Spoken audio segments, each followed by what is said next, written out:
Story with Binaca. सुनिए कहानी Binaca की जुबानी। तो लीजिए, हाजिर है मुनि मनितप्रभ सागर जी की कहानी जीवन के मूल्य का प्रश्न।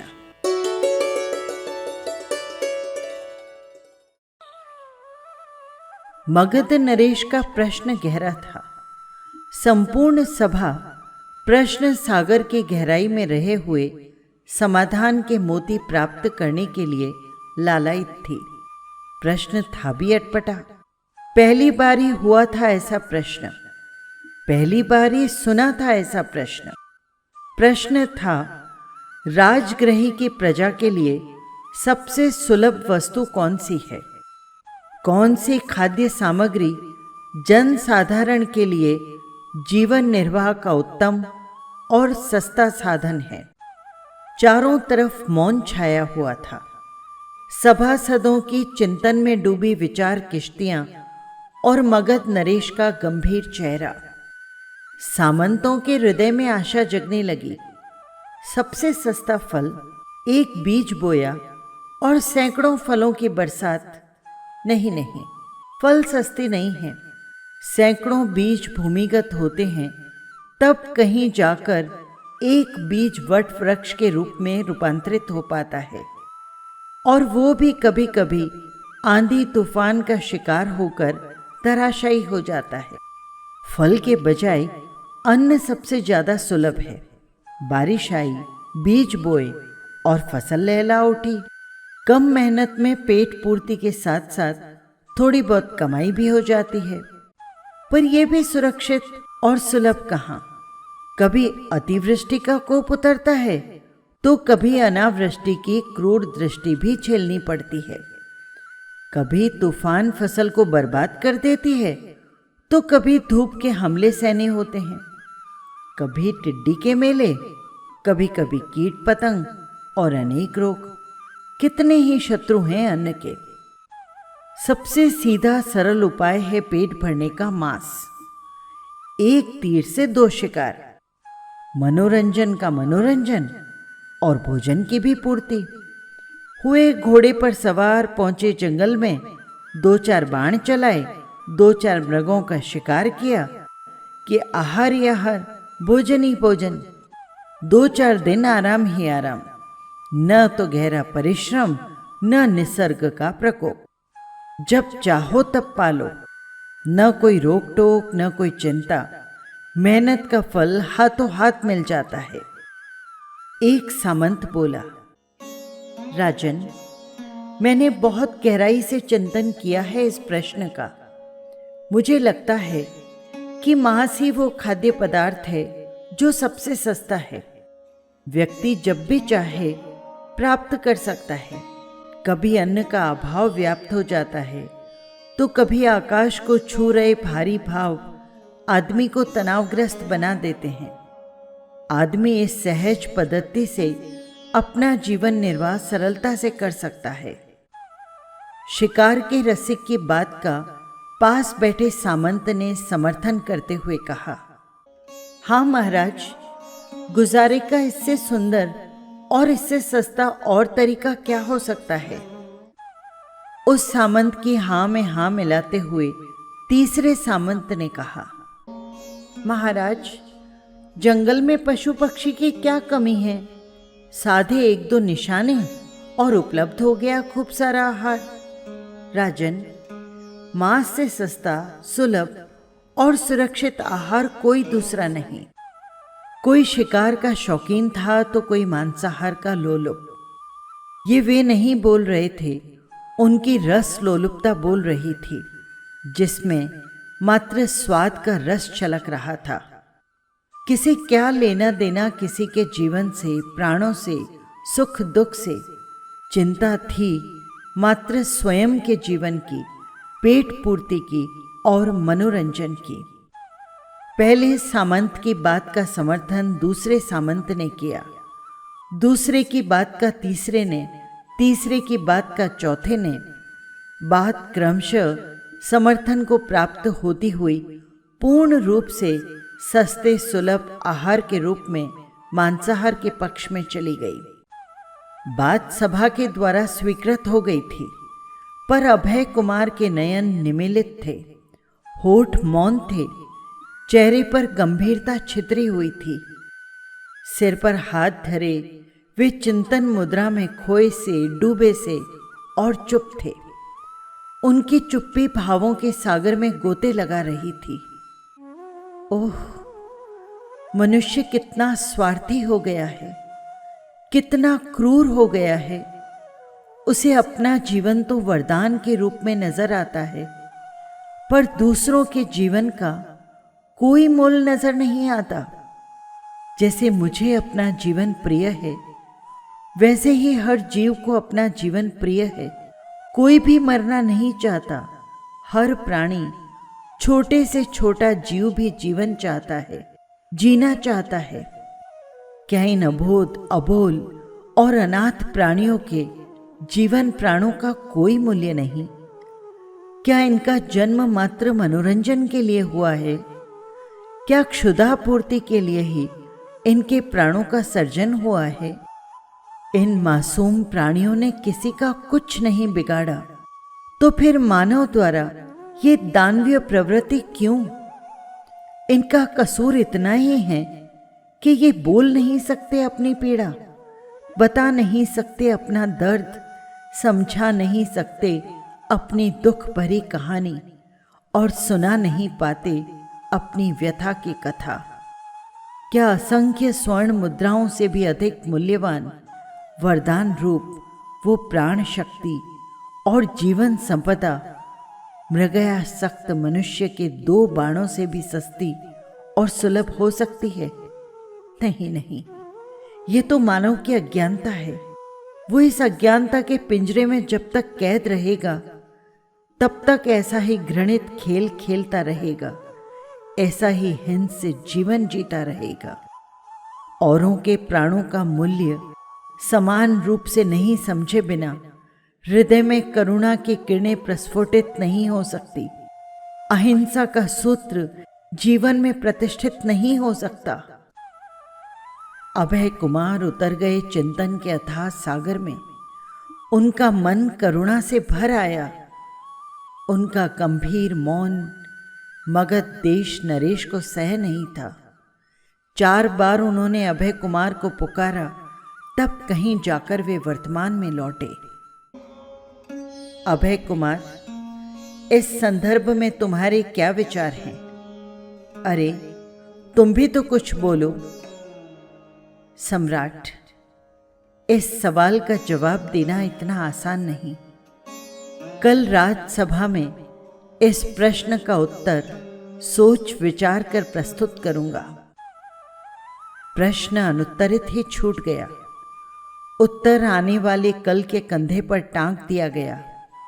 सभा अभय कुमार के मुख से उत्तर सुनना चाहती थी, पर अब घने अंधकार से भरी रात की दीवार इंतजार के साथ खड़ी थी। नभ मंडल में तारे घेर आए थे। चंद्रमा की चांदनी में बैठे अभय कुमार के लिए ये प्रश्न उनके शासन का प्रश्न था। हिंसा के प्रश्न का समाधान अहिंसा के रूप में देना इतना सरल नहीं था। प्रश्न की गुत्थियों में उलझे मंत्री प्रवर अचानक उठे और राजमहल से बाहर निकल आए। बढ़ रहे थे नगर की मुख्य राहों पर। कोई भी नहीं जानता था कि मंत्रीवर्ग किधर जा रहे हैं। कुछ ही मिनटों में अभय कुमार नगर सेठ के द्वार पर खड़े थे। दरवाजा खुला। मंत्री महोदय, अरे आपने पधारने का कष्ट क्यों किया? मुझे बुला लिया होता। नगर सेठ जी, एक बहुत जरूरी काम आ पड़ा, इसीलिए मुझे आना पड़ा। कहते कहते मंत्रीवर का चेहरा गंभीर हो गया। उनके टूटते शब्द और चेहरे की उदासी ने नगर सेठ के मन को आशंकित बना दिया।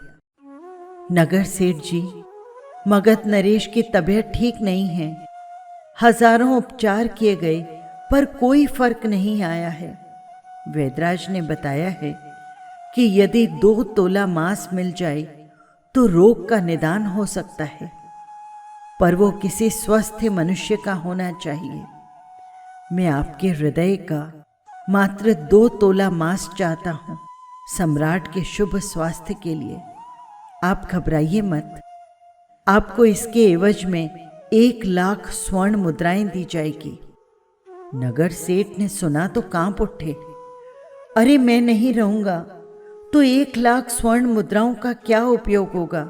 नहीं नहीं, मैं नहीं मरना चाहता, मुझे तो अभी जीना है। जिजीविषा के शब्दाक्षर चेहरे के पन्नों पर उभर आए। मंत्रीवर, आप चाहें तो 5,00,000 स्वर्ण मुद्राएं मेरी ओर से ले जाइए और जहां धन के बदले 2 तोला मांस मिलता हो वहां से खरीद लीजिए। मंत्रीवर के चरणों में गिड़गिड़ा रहे नगर सेठ की आंखों में जीवन जीने की इच्छा को देख मंत्रीवर मन ही मन मुस्कुरा उठे। उन्होंने 5,00,000 स्वर्ण मुद्राएं राजमहल में भिजवा दी। अब मंत्रीवर चल पड़े राज पुरोहित की चौखट पर। अचानक आए मंत्रीवर को देखकर राज पुरोहित का हृदय किसी अनहोनी आशंका में डूब गया।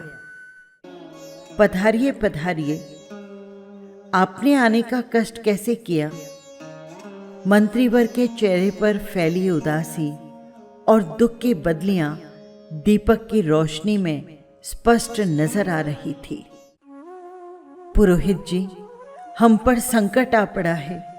हमारे पूज्य पुरुष सम्राट को अचानक किसी व्याधि ने घेर लिया है। बहुत उपचार किए पर सारे निष्फल रहे। अब तो मात्र एक ही सहारा है राजन के जीवन का। वो क्या? पुरोहित जी के मुख से यकायक शब्द सुमन छूट गए। यदि किसी जीवित और स्वस्थ मनुष्य के हृदय का 2 तोला मांस मिल जाए तो मगध नरेश के प्राण शेष रह सकते हैं, और यही मांगने के लिए मैं आपके द्वार पर आया हूं। सम्राट के जीवन मरण का प्रश्न है और आपकी स्वामी भक्ति की परीक्षा है।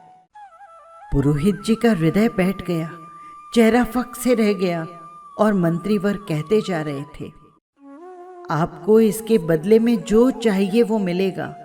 महल चाहिए तो महल मिलेगा, सत्ता और संपत्ति मिलेगी, अधिकार और पद भी मिलेगा। मंत्रीश्वर ने सारी बात एक ही सांस में पुरोहित के सम्मुख रख दी।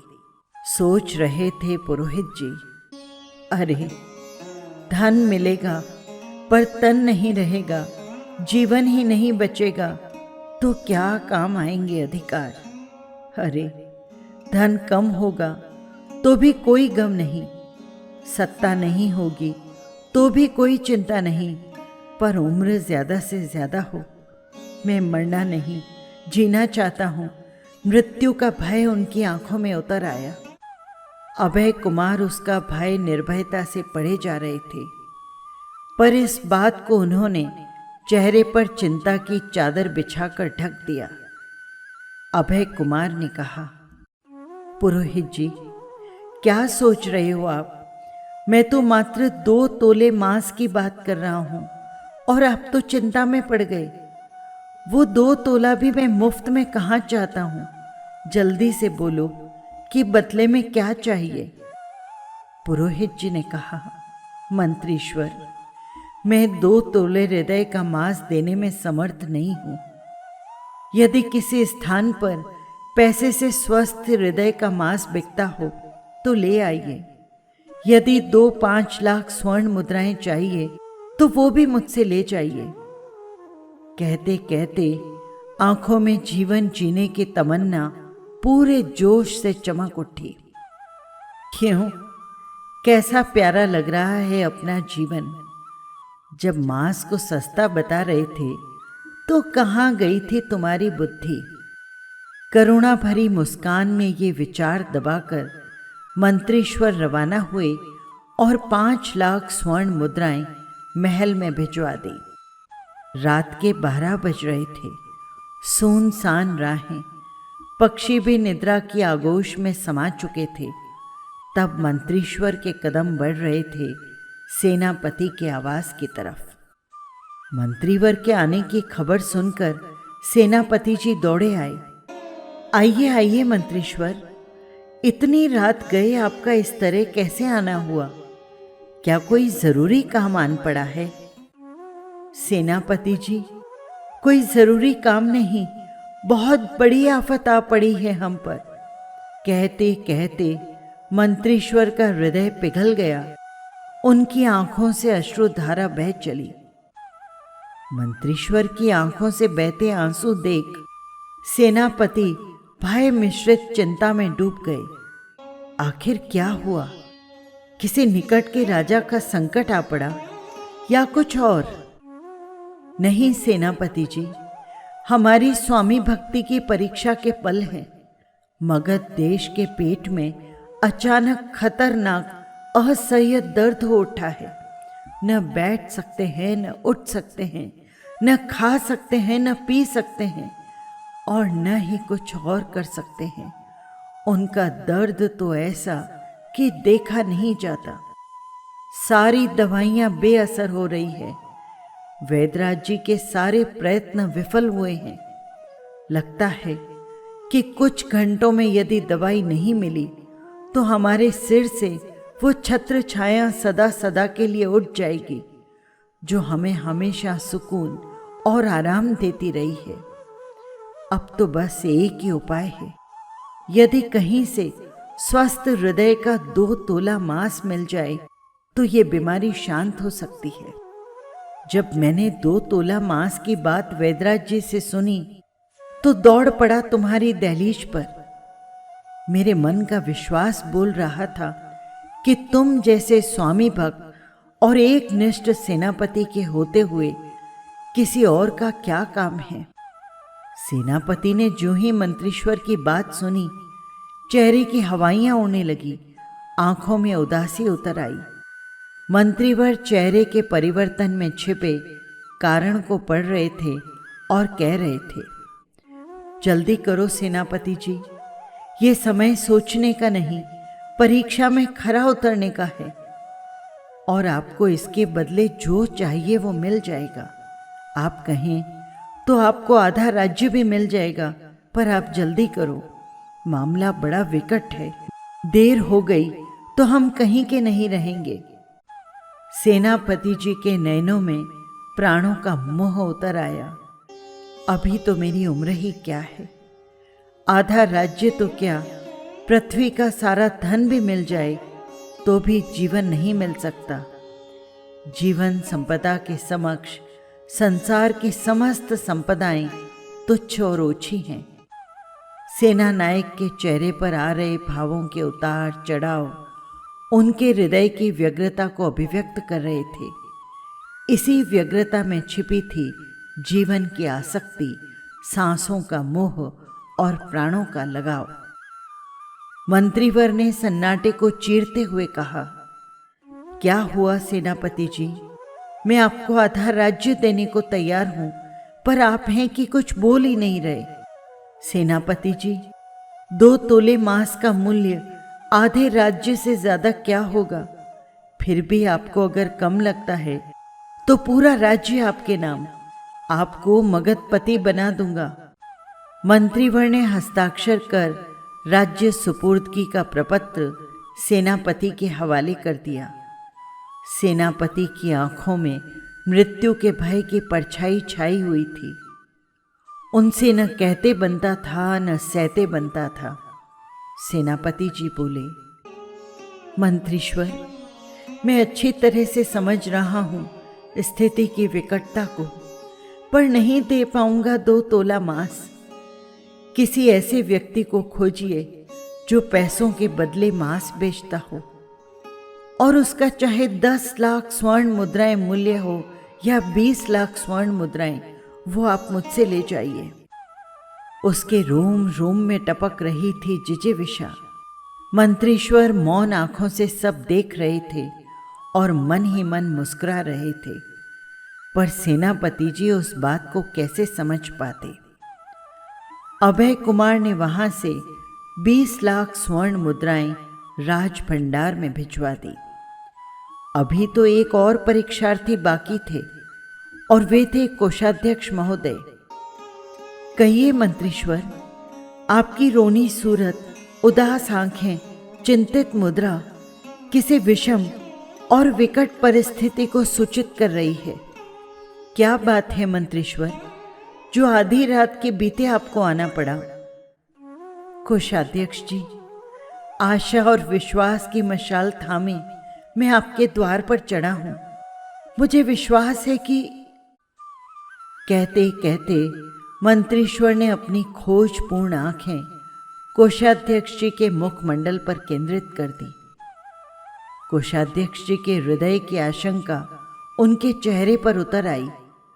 उन्होंने बुझी आवाज में कहा, कहिए, मैं आपकी इच्छा को यथाशक्ति पूर्ण करने का प्रयास करूंगा।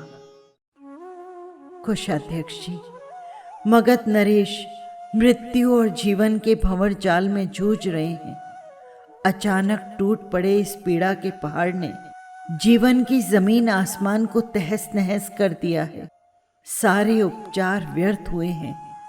स्वस्थ होने के आसार बहुत कम नजर आ रहे हैं।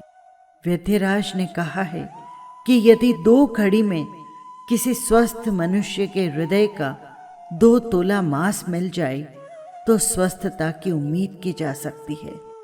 इसी आशा में दौड़ा दौड़ा मैं आपके पास आया हूं। आप तो मगध नरेश के प्रति परम आस्थावान और समर्पित हैं।